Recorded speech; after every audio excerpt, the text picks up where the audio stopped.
Bismillahirrahmanirrahim. Assalamualaikum warahmatullahi wabarakatuh. Selamat pagi, salam sejahtera bagi kita semua. Shalom, Om Swastiastu, Namo Buddhaya, salam kebajikan.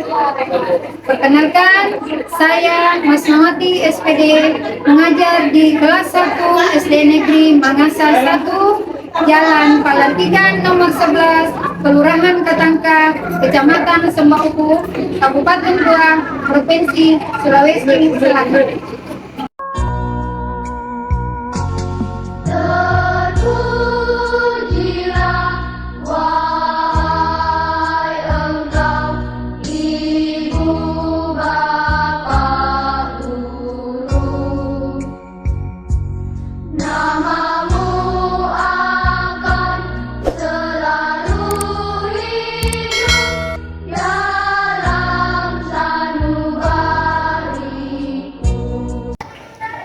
Bismillahirrahmanirrahim. Assalamualaikum warahmatullahi wabarakatuh. Baiklah, pada kesempatan ini saya akan menceritakan pengalaman saya mengikuti perkuliahan pendidikan profesi guru dalam jabatan tahun 2023 di Universitas Negeri Manado.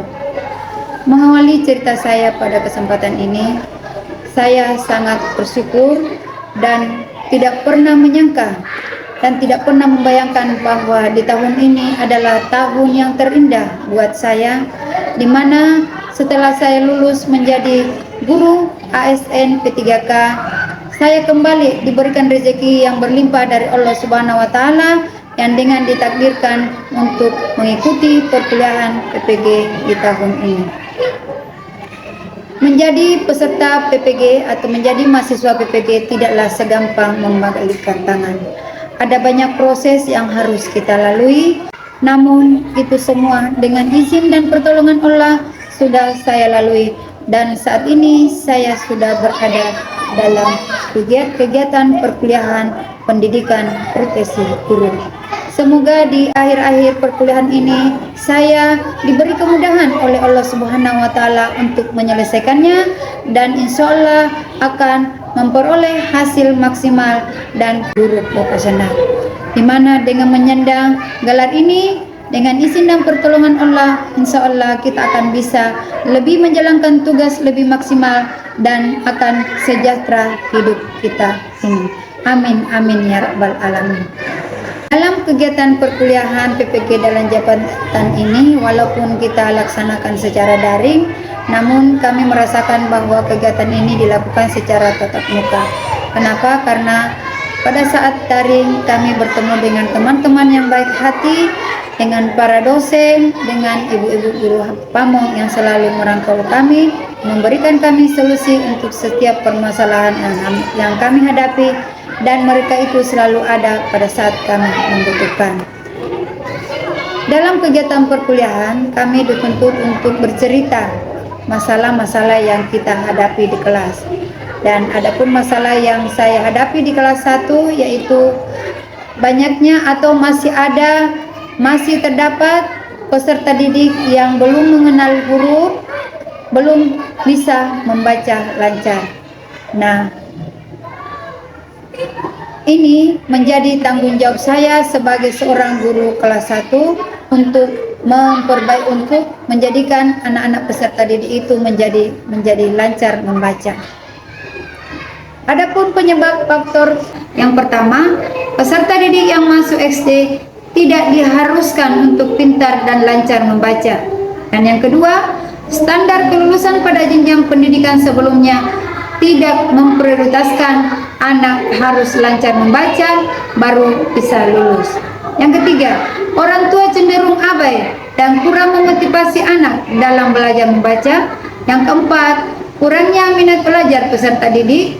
Yang kelima, guru dalam menyajikan masih bersifat monoton dan pembelajaran cenderung berpusat pada guru.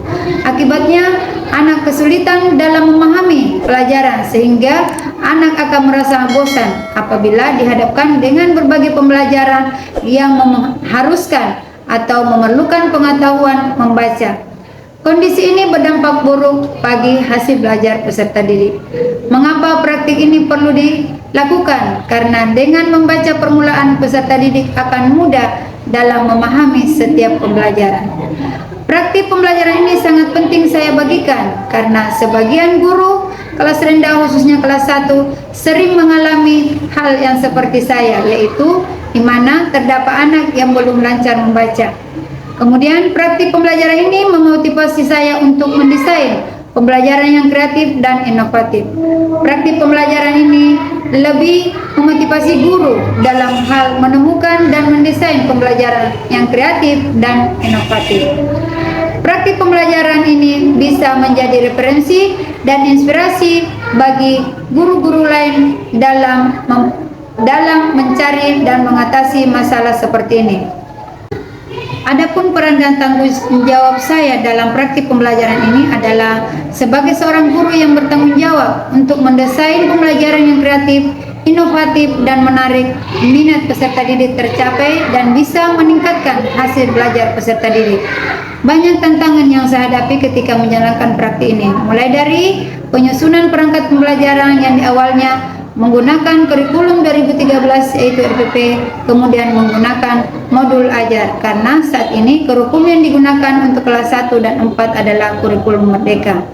Penyusunan perangkat pembelajaran yang awalnya menggunakan kurikulum 2013 yaitu RPP, kemudian menggunakan modul ajar karena saat ini kurikulum yang digunakan untuk kelas 1 dan 4 adalah kurikulum merdeka. Model pembelajaran yang dianjurkan adalah model PBL atau PJBL dengan pendekatan tipe. Kemudian waktu pelaksanaan praktik saya harus memanfaatkan waktu sebaik-baiknya yang hanya dibatasi 70 menit agar semua komponen pembelajaran bisa dilaksanakan. Media pembelajaran yang menarik dan guru yang memesona di hadapan peserta didiknya. Saat praktik ini dilaksanakan, peserta didik sudah libur, sehingga saya berusaha untuk mendatangkan mereka. Dari segi teknis, saya juga mengalami kendala. Waktu perekaman video membutuhkan penyimpanan yang banyak, penataan tata letak bangku agar bisa tersorot dengan jelas, serta mengkondisikan peserta didik dengan penguasaan kelas. Terakhir, saya terkendala di bagian mengupload video ke Google Drive yang membutuhkan waktu yang relatif lama dan membutuhkan sinyal yang kuat. Kesulitan dalam pemilihan bagian-bagian akan diambil karena merasa semua tugas semua bagus dan penting untuk diambil. Model pembelajaran yang dianjurkan adalah model PBL atau PJBL dengan pendekatan tipe. PJBL yang berpedoman pada perangkat pembelajaran yang sudah dirancang yang dituangkan dalam kegiatan pendahuluan, kegiatan inti, dan kegiatan penutup dengan tujuan untuk mengaktifkan siswa dalam proses pembelajaran.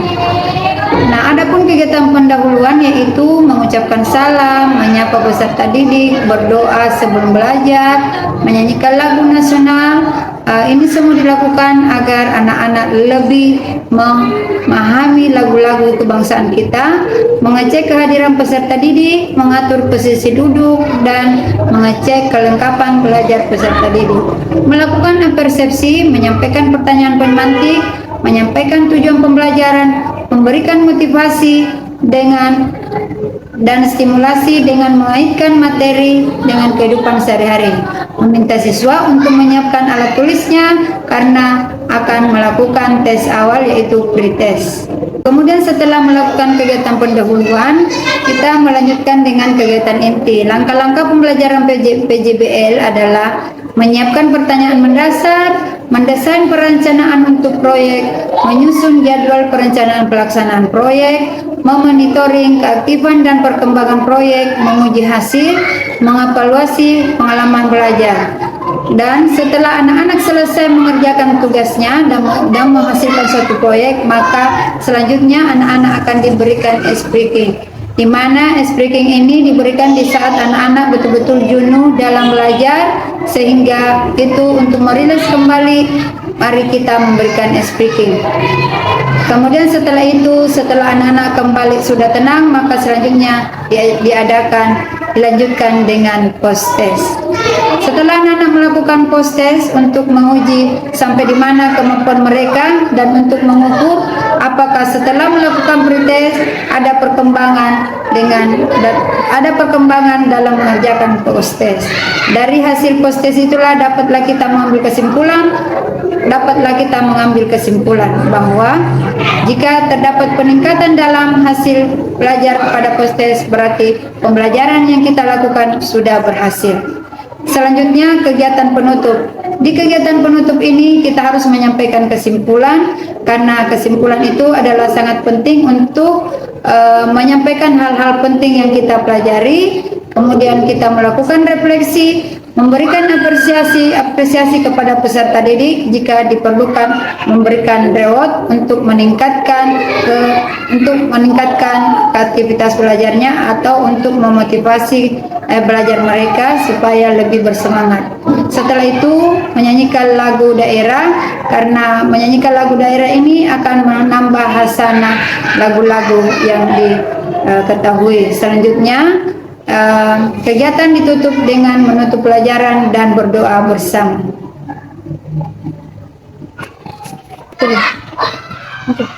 Aksi selanjutnya untuk meningkatkan hasil belajar siswa, yaitu yang kedua adalah media pembelajaran. Jujur saya akui bahwa selama ini dalam memberikan pembelajaran itu masih konvensional dan berpusat pada guru. Nah, untuk melakukan peningkatan hasil belajar peserta didik, pada kesempatan ini saya ingin menyampaikan bahwa untuk memperbaiki kualitas pembelajaran peserta didik, seorang guru harus menggunakan media pembelajaran yang kontekstual, yaitu salah satunya adalah menggunakan TPEK, yaitu Technical Pedagogic Content Knowledge, yang dapat membantu dalam menyampaikan pembelajaran kepada siswa sehingga siswa lebih berminat dan bersemangat dalam mengikuti pelajaran. Proses pembuatan media pembelajaran inovatif dibuat oleh guru itu sendiri, yakni dimulai dengan menyiapkan alat dan bahan, mendesain bentuk media dan membuat rancangan sesuai dengan desain rancangannya. Dan sumber daya yang diperlukan untuk membuat media pembelajaran inovatif yaitu salah satunya adalah buku siswa, LKPD, jaringan internet, aplikasi, offsite, Microsoft Word, laptop, LCD, proyektor, printer, papan tulis, dan kertas. Selain itu, karena kita menggunakan lebih mengarahkan kepada anak-anak bisa melihat langsung, maka pada saat itu saya membuat kartu kata langsung. Pada pendekatan pembelajaran ini, guru menggunakan pendekatan saintifik yang terdiri dari kegiatan mengamati, menanya, mengumpulkan informasi, mencoba, mengasosiasi, dan mengelola informasi dan mengkomunikasikannya. Sedangkan metode yang digunakan dalam praktik ini adalah dalam menyampaikan pembelajaran, guru menggunakan metode tanya jawab, penugasan, diskusi dengan tujuan memudahkan siswa memahami materi yang disampaikan. Adapun strategi yaitu digunakan adalah student center atau pembelajaran berpusat pada peserta didik. Dan penilaian, seorang guru juga dituntut untuk selalu memberikan nilai secara keseluruhan, mulai dari ranah kognitif, afektif, dan psikomotorik. Dalam penilaian, guru harus adil dan tidak mau mandang bulu. Kemudian alat peraga yang digunakan adalah guru menggunakan alat peraga yang konkret atau nyata. Dan menyampaikan pembelajaran dalam hal ini, guru menggunakan alat peraga PPT atau PowerPoint Procession dan video pembelajaran. Itulah tadi aksi yang saya gunakan dalam meningkatkan hasil belajar peserta didik. Selanjutnya, dampak dari aksi kegiatan pembelajaran yang saya lakukan pada model pembelajaran PJBL yaitu media pembelajaran tipe, pendekatan saintifik, metode tanya jawab, penugasan dan diskusi, strategi pembelajaran student center menggunakan alat peraga PTT dan proyektor. Hasilnya sangat efektif yang menunjukkan bahwa siswa lebih aktif dan bersemangat dalam pembelajaran dan mengerjakan proyek. Hasil belajar siswa meningkat, yakni nilai mencapai nilai KKM. Dengan model pembelajaran PJBL ini, siswa semakin termotivasi dan aktif dalam pembelajaran, sehingga dapat disimpulkan bahwa minat minat dan hasil belajar siswa dalam pembelajaran dapat meningkat. Faktor keberhasilan pembelajaran ini sangat ditentukan oleh kompetensi guru dalam mengelola pembelajaran, terutama dalam pemilihan media dan model pembelajaran yang inovatif, dikembangkan dengan modul ajar dan perangkat ajar yang inovatif yang dibuat sendiri. Berdasarkan keseluruhan proses dan aktivitas pembelajaran yang telah dilaksanakan guru, pembelajaran yang bisa diambil adalah guru harus lebih efektif, lebih kreatif, lebih inovatif, memilih media dan model pembelajaran agar dapat meningkatkan minat siswa sehingga dapat mengaktif kembali belajar yang nantinya berdampak pada peningkatan hasil belajar siswa dalam membaca permulaan.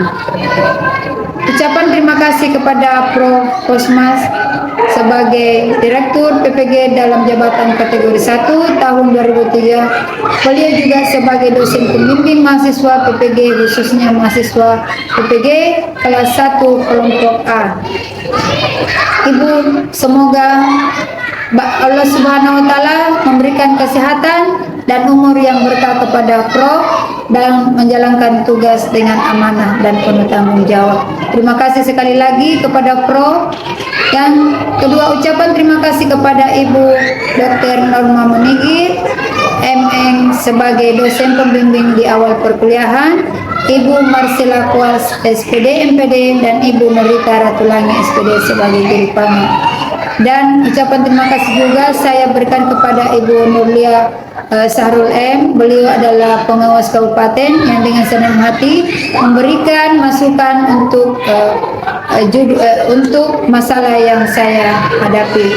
Bapak Ismail SPD selaku pengawas sekolah yang juga tidak henti-hentinya untuk memberikan saran dan solusinya jika saya bertanya kepada beliau.